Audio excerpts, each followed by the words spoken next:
This week on Just Solutions. The Supreme Court recently ruled that Alabama can reinstate a congressional map that a lower court had found would dilute the strength of black voters. Gerrymandering is also an issue in North Carolina, where the state's Supreme Court has ruled that partisan Republican efforts to redraw congressional and state legislative maps were unconstitutional. Our guest today is Dr. Aimy Steele, founder and executive director of the New North Carolina Project, a non-partisan group that's working to make sure communities of colour are not left out of the political process and have their votes count. From Free Speech TV, Just Solutions.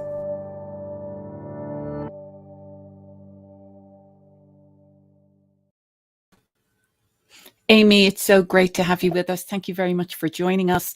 There's a lot going on in North Carolina, and it's not just that one particular gerrymandering lawsuit. In fact, there have been over the years successive lawsuits around gerrymandering, but there are other lawsuits all to do with access to the ballot. And we'll dig into that because I think what's going to emerge from our conversation today is how this is directly impacting the lived experience of so many communities and communities of colour, and making that connection, I think, is going to be really important. But what is the latest regarding gerrymandering in North Carolina as it stands in 2022? What was that recent ruling and what does that mean? Sure. So thank you so much for having me today. The most recent ruling was that the GOP-led map process and subsequent version of their maps was struck down by our high courts, our North Carolina Supreme Court, and they had to redraw the maps within pretty expedient time, so roughly 2 weeks before or in advance of candidate filing to resume on February 24th. We are now in the middle of waiting on these maps, and actually just yesterday, 2 versions of the maps were released, one from the North Carolina House and one from the North Carolina Senate. So we are currently reviewing those maps, meaning, the constituents here in North Carolina, grassroots organizations, groups, our elected officials, et cetera. And, we're waiting on whether or not these maps are going to be acceptable and approved finally. The maps still are not great, so I'd love to jump into that a little bit more, but we are now currently viewing the most recent draft of the updated maps as of yesterday. Well, this isn't the first time that there has been concerns about gerrymandering in North Carolina. There have been previous lawsuits and, in fact, allegations that the actual state legislature for the past several years is a result directly of gerrymandering. So when we talk about gerrymandering and redistricting, I think a lot of people aren't exactly sure about what that means. So what does that mean, and what are your thoughts on these latest maps that have been redrawn? What is the direct connection between folks in North Carolina and these legislative maps? Yes, so my direct response to my perspective on these maps is that they are trash. That is pretty much how people feel about these maps. The reason why we continue to find ourselves in litigation in North Carolina is because for the last 10 years, well, really 12 years, since 2010, we've seen partisan gerrymandering, which has led to the GOP leading our state when our state does not represent, or our state is representative of a pretty balanced political ideologies, or pretty balanced political ideologies in general. So what we're seeing is that gerrymandering has been an issue for the last decade, and it's really time that it stopped and that we got independent redistricting and independent map drawing. So essentially, gerrymandering is the process where one party draws maps to favor their party over another party when we have elections. And that process has really manifested in who's elected and who has access to power and who has access to making laws and policies in our state. And that's what we've seen and been dealing with over the last few years. Now, the issue really comes in when people are deciding to step up and run for office, and they can't really, design their campaigns and organize what they're going to do until they wait for those maps to be drawn. Of course, they can do some things, but they can't really dive into, who they're supposed to meet and what communities they're supposed to work in and how they're going to organize their campaigns from a field and organizing perspective, because the maps change so much. When I was running in 2018, the maps changed 3 times before I finally declared and started actually running for office. Then those maps were redrawn just the next year and thrown out of a court system that year in 2019. And then now we're back here again. In 2020, the maps were redrawn and thrown out. And now we're in 2020 or 2021 rather. Now we're in 2022 dealing with the exact same thing. If we deal with the map drawing process of being equitable and independent, perhaps we'll draw fair maps that don't have to get thrown out every single year. What you're describing there sounds chaotic, and it sounds like something that would just turn voters off from even participating if they have a sense that what is the point of me casting a vote? It's never going to count because these maps and, the district I happen to live in will never have somebody who will represent my community. I mean, what is the knock-on effect then on whether it's voter apathy, voter turnout, or just the general feeling of what it's like to be, a citizen in North Carolina? Well, it's confusing. The general outlook and the general outcome is utter confusion for voters, for candidates, for elected officials, for just constituents who are trying to make sense of it all and decide whether or not they're going to be a part of the political process or not. It is really a tumultuous process to even start trying to educate people on all of the changing laws, maps, policies, procedures, just to vote. You can't just walk into a place and vote anymore. We've got to check your, IDs, the restrictive voter ID laws, the, division of college campuses where one dorm goes to vote at one precinct and another dorm on the same exact college campus go to vote at another precinct. We have maps changing constantly, constant media coverage of the court cases that throw the maps out. And then one day you think you're in this district and the next day you're not. And then heaven forbid, you go to an actual voting location during an election and last year or the last voting cycle, you voted thinking that you were, in one district. And then the next voting cycle, you're in a completely different district. I can't tell you how many people called me, texted me, and emailed me on the day of the election saying, I thought I could vote for you again because I ran in 2018 and 2020. I thought I could vote for you again. Why are you not on my ballot? Did you even file to run for office? And I'm thinking, of course I filed to run for office. But the reason why they didn't see my name was because the district changed. This causes confusion to voters. And a confused mind always says no, N-O. So that really pushes back on people, particularly people of color who have had to deal with barriers to progress for so many decades and centuries. It really pushes people like us to a place where we just don't want to get involved. And that is the biggest challenge with all of this confusion and chaos, as you call it. Well, you did run for the state legislature 2 times, 2018 and again in 2020. And you described the confusion for you as a candidate, not knowing what your district was going to be until, the last minute. It makes it very difficult to campaign.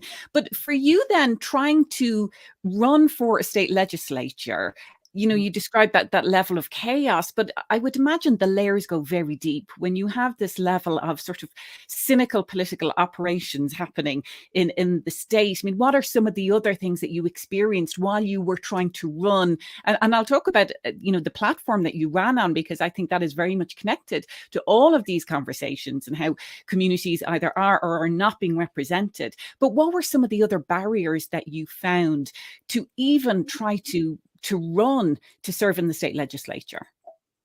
Well, so there are many, many barriers. There are barriers to just political thought or ideological thought around what people need and services they need access to within the communities I serve.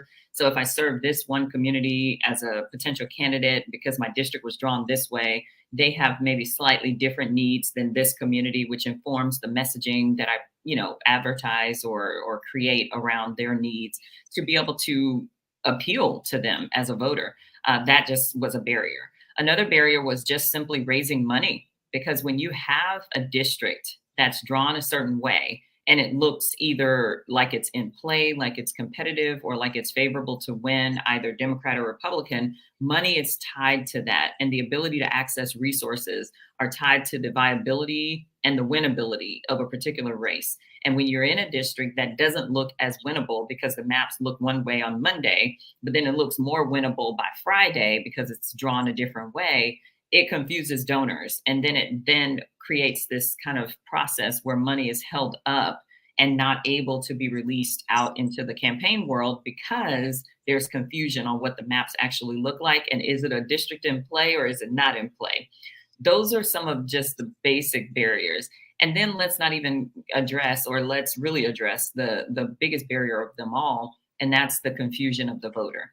A voter should understand that he or she is supposed to vote at this church, at this school, at this location if they choose to go in person, or that they have access to vote by mail, or that they have access to absentee ballots. And there is not enough really salient communication to the voter directly about those things. Sure, there are advertisements, there are emails, there are, broadcasts on social media, or it's on the Board of Elections website. But part of our job as grassroots leaders is to take this message into communities. When we do that, we have to have information that doesn't consistently change. And in North Carolina, information can change in a matter of minutes. You really can't say I'm running in this district until the filing occurs. You can't pre-advertise because it could absolutely change. And that's what we've been dealing with for the last 5 years. And in terms then of the issues that either are or are not being addressed then by the state legislature as a result of who gets to serve, I know you as a teacher, you were very concerned about education and particularly funding of education to make sure that there is equitable funding for all students, but also healthcare. I know you were concerned, and one of your big components of your platform was making sure everybody had access to healthcare. So when you have folks like you, Aimy, who are really trying your hardest to serve your community, to communicate your issues, to ultimately, serve, and these are the issues that you're trying to address, the knock-on effect is you're not going to see those issues addressed because folks like you coming up from the community have so many barriers to even getting elected. That's exactly right. And we tire, we do get advocacy or activist exhaustion, right? From trying to fight so many barriers at the same time, similar to what people of color have been experiencing as evidenced by the recent just mental health crisis in communities of color all across our world. But yes, when people like me want to stand up for everyday North Carolinians and run for office thinking that, this is my contribution to society, this is how I'm going to show up, I'm going to be an advocate, I'm going to advocate for Medicaid for all. I'm going to advocate, or the expansion of Medicaid rather. I'm going to advocate for people who fall within that little slither of not qualifying for Medicaid or not having enough private insurance to cover their various challenges and issues. Or I'm going to advocate for, more funding for public schools and the necessities of public schools being at the forefront of the conversation around education. And I'm going to advocate for Leandro to be fully funded so we can actually make up for some of these inequities that have been systemic in education over the years. When I've been and work with other candidates and partners who are doing the same, then I'm met with all these barriers. The other candidates are met with all these barriers. It really does put a damper on who actually gets to show up for our constituents. And our representatives are doing the best they can with what they have, but some of them could be doing a whole lot better in terms of giving more people like me and like others who want to serve access to serve by removing some of these crazy barriers that continue to get in our way. Well, we would love to hear from our viewers. Let us know where you're watching and your thoughts on this. What's happening in your state around redistricting? Are you in a state that's dealing with some of these issues like gerrymandering? Let us know. Drop us a comment and connect with us on social media. Well, Aimy, there's a direct connection then with the laws that are being passed. Who's being elected into office has that direct connection with the laws that are being passed, and particularly in a state like North Carolina, where constitutional amendments, they cannot be put on the ballot by a citizen-led initiative. It has to come up through the state legislature. So it's very significant in terms of the gatekeeping of what people can ultimately vote on. And another lawsuit that's happening, we talked about the chaos because of all the lawsuits, but there is another lawsuit the NAACP is a co-plaintiff of, and this is going back to two specific amendments that were put on the ballot and passed, but they were put on the ballot by these Republican lawmakers that this lawsuit alleges, well, it's been confirmed that they are there as a result of gerrymandered districts. And the two lawsuits, one of them is around keeping property taxes low. This is, obviously a Republican strategy to keep taxes low, but the other one is around voter ID laws, which itself has a very direct connection to access to the ballot. But even the property tax issue, that ties so much into what you were just explaining there, the lack of resources to actually invest in things like healthcare and education. So when we talk about, the lawsuit in particular is trying to say overturn these two amendments, saying they should never have gotten on the ballot in the first place. But when you look at the laws that are coming out of these legislatures that are being gerrymandered, essentially, you can see how the cycle perpetuates. Absolutely. And as the cycle perpetuates, then we get more harmful laws that disproportionately impact communities of color across our state. And that's what's going on right now. Both of those particular constitutional amendments or particular lawsuits impacting property tax, which we know is a direct correlation between schools and the funding and investment in public schools, but then also voter ID laws, which restrict which type of identification people can present when they go to actually vote. Both of those are, really an elevation of poll tax and other harmful and restrictive elements that were used in the 50s and the 60s to disenfranchise Black voters and people of color from even accessing the ballot. These are not new strategies. These are strategies that are put in place as systemic and structural barriers to the ballot, because I believe we have to ask ourselves this main question. Why are people, lawmakers, fighting so hard to gerrymander, redistrict to their favor, and pass restrictive laws that don't give everyone access to the ballot? Why are they doing that? They're doing that because the writing is on the wall, that power is shifting, and that people are changing. Demographics are shifting and changing, and different people are in our cities, our counties, and our states, and they need to be a part of the process in terms of making rules and laws and policies by which we all will live. And when you have that power shift in play, people will fight like mad to keep it. So you have to ask yourselves why.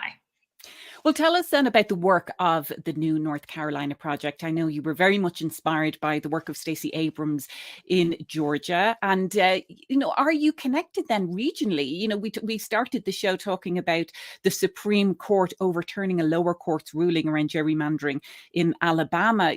North Carolina, Alabama, just two of several states dealing with these issues. So is there a regional strategy or, what is happening on the ground, given that so many states, so many communities, and particularly communities of color, are dealing with the same issue, albeit the nuances might play out a little bit differently depending on what state you're in. But are you connected with what's happening in some of these other states that are battling the same issues? So I can't say directly that we're connected with several other states that are battling these issues outside of Pennsylvania with the New Pennsylvania Project and the executive director, Khadijah Kenner. And then also we stay connected as much as possible and as much as we can with the New Georgia Project in terms of following what they're doing and really trying to, put ourselves in a position to learn as much as possible because we don't know everything. Regionally, there is an opportunity for all of us in the South, especially in that Southern belt, to really connect and to work together to strategize on best ways to overcome some of these, harmful practices and policies and laws in our states. The work of the New North Carolina Project was truly inspired by the work in Georgia, and then also my experience as a candidate. After running two successful elections that still led to a defeat at the ballot box, I learned that, when you really engage with people on the ground in organizing, in an authentic organizing and field space, then people will respond. And so the goal is to ensure we stay connected to our communities, particularly communities of color, year round. And that's why that work was founded. So again, there is an opportunity, a tremendous opportunity to work with some of the Southern Belt states, to make sure we're working together, because there are some strategies that we can share. There are some things that we can do, and there are some opportunities that we can take advantage of to ensure we're all moving in a forward direction. Well, this is very important election year, the midterms. There's so much at stake at a congressional level and a federal level, but of course at a local level. And as we're hearing so much of what is happening, especially around access to the ballot, whether it's gerrymandering or some of these laws that are tied to voter suppression, these are playing out in state legislatures. So what is happening on the ground now? Of course, the state Supreme Court in North Carolina has ordered, new maps to be drawn, albeit the new ones may not be much better. But what's happening on the ground in terms of getting people excited, getting people educated and informed, despite the chaotic, background because of everything that's going on? What's happening right now on the ground in North Carolina? Well, my favorite role model says, Stacey Abrams says, too big is not a reason to not try. So we know we have a battle ahead of us. And in advance of that battle, we are already engaging in communities of color across the state through direct voter contact, direct person contact, through events, through reaching out, through some traditional methods such as phone banking or calling on the phone, texting, just staying in contact with people and educating them through a variety of strategies on what is to come. What do these maps mean? How are people doing, and what impact do these pieces of legislation, these maps, these policies, these procedures, these lawsuits, what impact does that have on that particular community in which we're reaching out to? So we've started that work, and we take it very seriously. It is so important to really understand what is at stake with this upcoming election. And in North Carolina, we have an election every year, in fact, 2 elections every year. We can't afford to take a break from any organizing or from any, engagement with our communities. But that is what we are doing on the ground right now. And what are you hearing from those folks, when you're calling people or knocking on doors saying, get out the vote, which itself seems, quite a simple statement, but with everything that we have discussed in terms of the chaos that is deliberately playing out, to sow the seeds of chaos amongst voters. People don't know what district they're in, where they can show up to vote. I mean, what are you hearing when you have that message? You have to turn up and vote. What are you hearing from those voters? Well, first of all, we don't enter with "you have to vote." That's the first thing.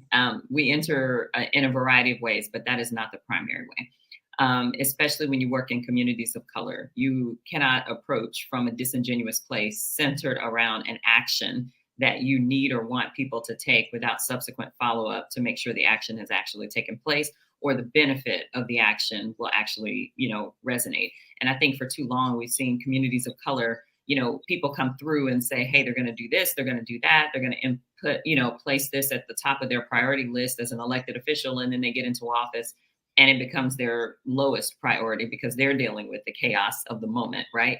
So what we do is we come from a genuinely interested, in how you're doing perspective, which then people tell us how they're doing. So what we're hearing from our, direct voter contact or direct person contact, because we don't always encounter people who are registered to vote, is that they're doing well or that they're not doing well. And these are the things that they need help with, or these are the things that are resonating with them as important right now.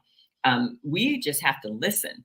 We have to listen, especially as we're coming out of a pandemic, and really engage with people. We're engaging with people who have been, sheltered in place for X amount of months. Their relationships have changed. They've lost people. They've lost resources. Perhaps they've lost a job, or they gained a new job, or, prices are more expensive. They're having general anxiety about just showing up to life every day. All of those things are things we hear about when we're on the doors. So we're doing a lot of wellness checks and wellness conversations around wellness and wellness engagement. That is what we're hearing. Now, then we also hear people say, This election does not matter. Nothing matters. None of politics doesn't matter. This doesn't matter. That doesn't matter. And we then have to take that information back to our drawing board and figure out how we're going to re-engage with that person in a slightly different way, or how are we going to bring them to a closer place of understanding that the things that they care about are actually political issues or can be tied to someone or something in a political way.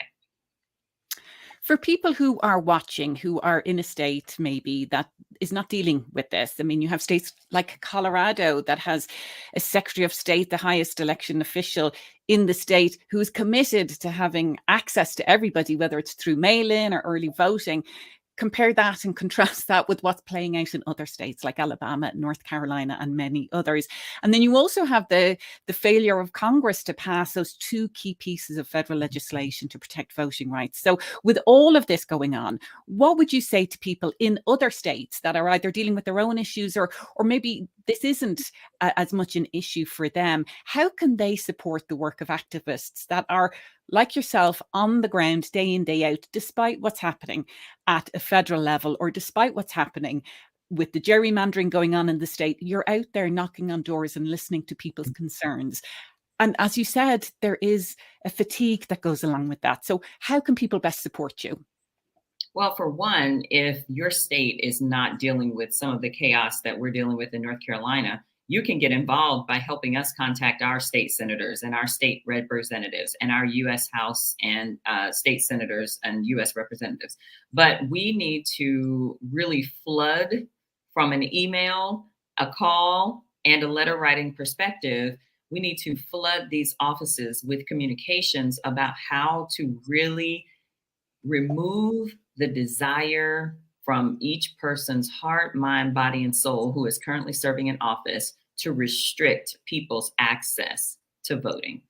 Just remove that. And the way we do that is by flooding their offices with phone calls, with texts, with emails, and with, contact from a variety of supporters all over the nation. You're right. There are states who are just not dealing with this. Every state has its issues, but there are states that are not dealing with this issue.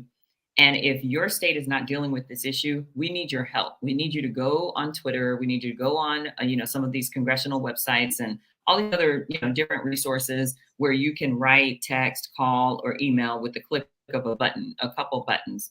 Share a brief sentence or two about your personal experience and press send to all of our state representatives, all of our state senate, or both of our senators, and, help us get the word out that way. That's one. Two, you can volunteer for some efforts that we currently have. If you go to the new NorthCarolinaProject.org's website, so new NorthCarolinaProject.org, you can sign up to volunteer to help us phone bank, text bank, or if you want to come to the state, contact us first so we can send you to the right locations when you come to the state, and we can coordinate that in a better way. But that is something that you can do. Lastly, you can always donate. If you're not willing to write, call, text, email, show up to knock doors or any of that, then you probably should just open up your pocketbook and give $1 or $2. Because frankly, if you're concerned about democracy and you're concerned about people having the same rights across state lines, then you will do one of the things that I named. But if you're concerned and you just don't want to get too involved, make a donation, because we have plenty of people who want to do the work. We just have to coordinate them and make sure we're all moving in the same direction. And we need funds to do that. So that's the lowest level of involvement in terms of getting the word out. But then share also, I'll say this fourth, share on social media what's going on and, prepare for the daggers. We have trolls, we have people watching us, we have people constantly berating our efforts. And really from a negative perspective, cyberbullying us is what I call it. If that's happening already and we really hadn't even gotten started with this election cycle, imagine how bad it's going to get later. So, keep us in your thoughts and prayers, but show or share this information on social media to friendly people or your audiences who want to help us, because it's just time out for this in North Carolina, and we're sick and tired of it. And so now, we're doing our very best to fight it, but we do get fatigued. We do need to take care of our own mental health and our own wellness and our well-being. So we could use your help in any of those 4 ways. And it does seem indeed that our democracy is playing out in these local races around the state. Well, Dr. Aimy Steele with the New North Carolina Project, thank you so much for being with us on Just Solutions. Thank you.